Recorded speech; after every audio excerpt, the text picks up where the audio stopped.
What's up, farming family? Today, we're going to be going over the Joola Scorpius. This is the Anna Bright's version. We're going to be going over the specs, how we feel about it, so stay tuned for that. But let's get into this. This paddle has a carbon friction surface. It's a 14 millimeter cord paddle. The average weight is 7.8 ounces. The paddle length is 16 inches, so it's a little bit shorter. The paddle width is 8 inches, so it's a little bit wider. The grip length is 5.25 inches, and the grip circumference is 4.125 inches. It's also thermoformed and has foamed edges. All right, here's the dealio for realio. I don't really like these pizza pill paddles, just saying.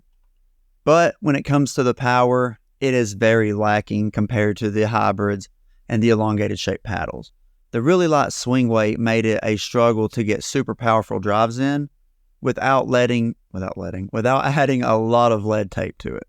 After you add lead tape to the throat and to the head, it definitely performs a lot better in terms of power, but it's not going to have the power that the Perseus and elongated and hybrid paddles are going to have, especially not as a pizza pill paddle. So for when it comes to the power of the Scorpius, it definitely is super light. So you will definitely have to put your arm into it because you do not have that plow through weight that the Perseus has. So I really didn't like this paddle too much. The way the paddle was shaped and everything, it's really just not for me. It did have good control, however, though, at the kitchen. So if you're looking for that, it is really good there. But the edges of it are also super dead as well. In terms of control, much like the Perseus, it's really easy to control. It's not as poppy as some of the other thermoform paddles, so the kitchen, resets, doing drops are going to be a little bit easier.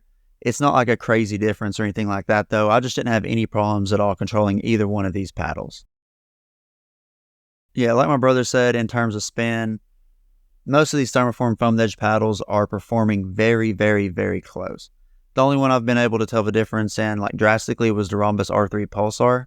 And I don't think this one quite has the numbers of the R3 Pulsar. It's more in line with all the other thermoform foamed edge paddles.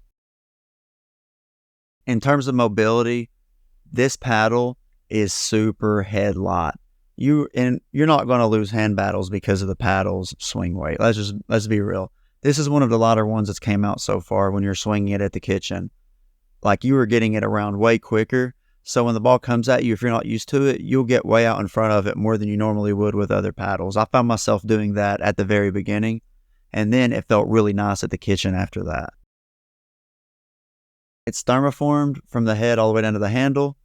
Y'all seen my unibody design video where the Viva Pro has a head and a handle separate, but it's thermoformed.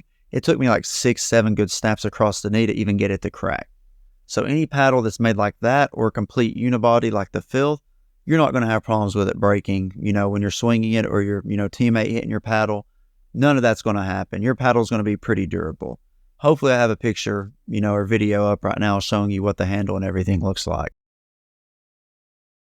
But in terms of customization, you got to slap some lead tape on the throat and on the head.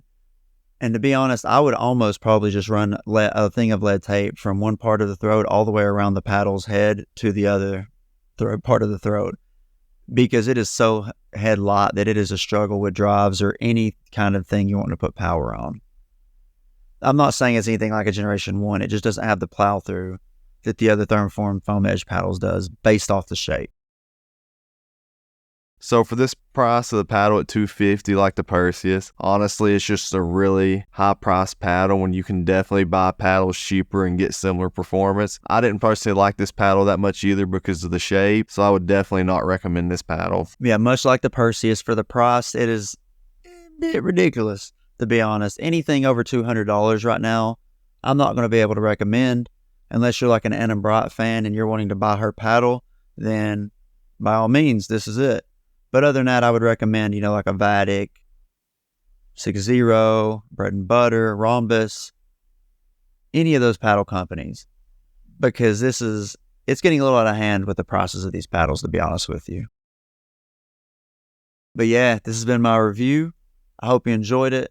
If you play with a Scorpius, comment down below. Let me know what you thought about it. It's a good paddle. It's just not for me. I do not like the shape of it at all. I'm used to the elongated and hybrid paddles. I play with elongated a lot, so when I was using this, I hit a couple of them off the edge, but that has more to do with me not being used to the paddle than the actual paddle itself. So,